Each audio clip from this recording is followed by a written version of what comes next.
If you're over 50 and you're lifting weights, but you're still eating protein the same way you did when you were 30, that may be costing you muscle.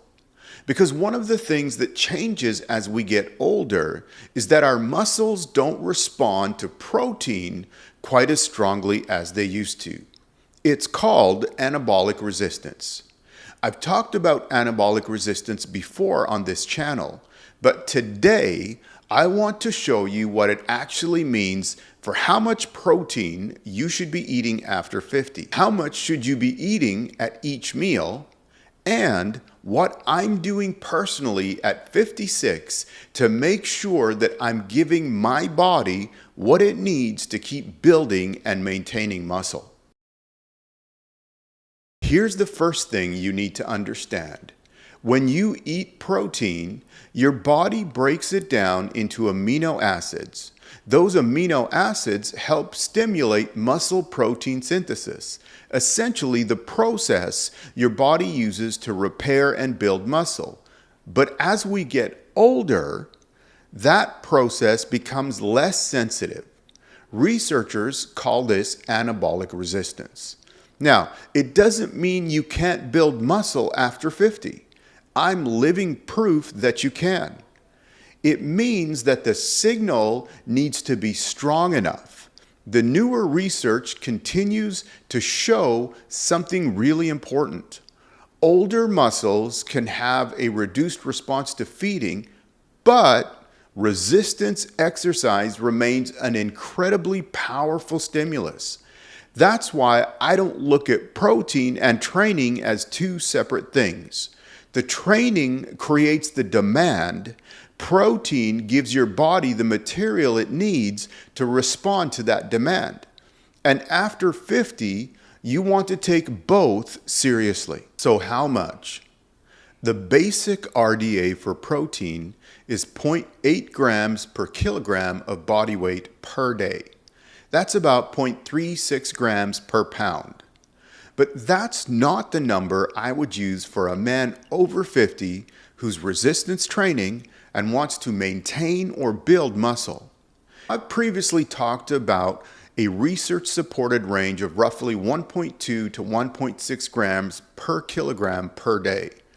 Now that remains a useful range, but here's how I would apply it today. If you're healthy, over 50, resistance training, and serious about preserving or building muscle, I wouldn't aim for the bottom of that range. I'd rather see you around 1.6 grams per kilogram per day as a strong, practical target. That's about 0.7 grams per pound. So if you're around 180 pounds, that's roughly 130 grams of protein per day. And depending on your goals, your training, and whether you're dieting, going higher can make sense. And one thing I want to clarify, we are talking about the lean body weight. So if you're carrying 20 or 30 pounds, just make that adjustment and then you'll still get a reasonable protein figure. If you've watched my previous protein videos, you know that I personally eat considerably more than that. I've often used 1 gram per pound of body weight as a simple target when I'm really focused on building muscle or preserving muscle. And that's roughly where I personally like to keep my protein. Now I'm training hard. My goal is to maximize muscle, and especially when I'm dieting, I'd rather keep my protein towards the higher end. But that doesn't mean every man over 50 needs 1 gram per pound. There's a difference between a strong evidence-based target and choosing to eat somewhat more because it fits your training, your goals, and your nutrition plan. For most men over 50 who are resistance training, around 1.6 grams per kilogram or roughly 0.7 grams per pound is a very strong practical target. You can go higher depending on your circumstances, but you don't need to chase my number just because it's what I do. Total protein is only part of this. There's another mistake I see all the time.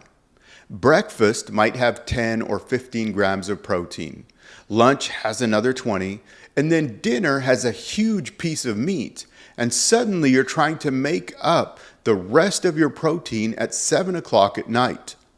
I'd rather see you distribute meaningful amounts of protein throughout the day.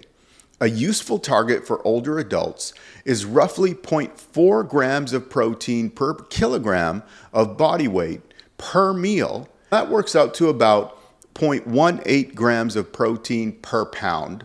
So for a 180-pound guy, that's around 30 to 35 grams of protein at a meal. You don't need to obsess over the exact number, but you want each meal to provide enough high-quality protein to give the muscle a meaningful anabolic signal. For many men over 50, something like 30 to 40 grams per meal across 3 or 4 meals is a much better starting point than eating very little protein all day and loading everything into dinner. If you're committed to training smarter and building a body that lasts, take a minute and subscribe. That's exactly what this channel is built for. I've also created a free guide called the Ajun 3Cs framework. It's built on the same principles I've used to become the best version of myself at 56, and it's the foundation behind everything that I teach here. The link is in the description below. Here's something else I don't want you to miss. Eating more protein isn't going to solve everything.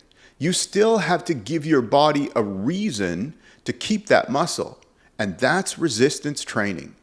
In fact, one of the encouraging things about the research on anabolic resistance is that exercise remains a powerful way of stimulating muscle protein synthesis as we age. So don't hear anabolic resistance and think my body doesn't build muscle anymore. That's the wrong conclusion. The better conclusion is my body still responds. I just need to give it a strong enough reason to respond. Train hard enough to challenge the muscle. Eat enough protein to support the adaptation. Recover. Then repeat the process consistently. That's the game. So what do I actually do at 56? I eat 5 meals a day and spread my protein across all 5. Most of those meals give me somewhere around 30 to 50 grams of protein. Because I'm training hard and my goal is to maximize muscle, and especially when I'm dieting, I personally keep my protein at the higher end, often close to 1 gram per pound of body weight.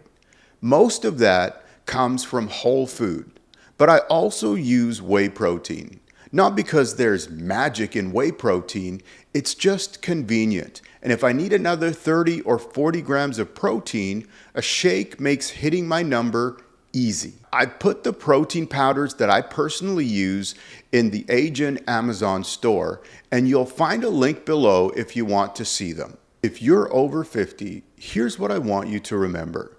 Don't settle for the minimum amount of protein required to avoid deficiency. If you're resistance training and trying to preserve or build muscle, anywhere around that 1.6 grams per kilogram, that's roughly 0.7 grams per pound, is a strong, practical target. Depending on your training, your goals, and your circumstances, going higher can make sense. Spread that protein across your day. Give yourself meaningful amounts at each meal. And most importantly, keep training. Anabolic resistance doesn't mean your muscle building days are behind you. It means the strategy that worked when you were younger may need to become more deliberate. That's really what training after 50 is about. Not lowering the standard, getting smarter about how you reach it. I'm BJ, reminding you that age is just a number. Keep punching.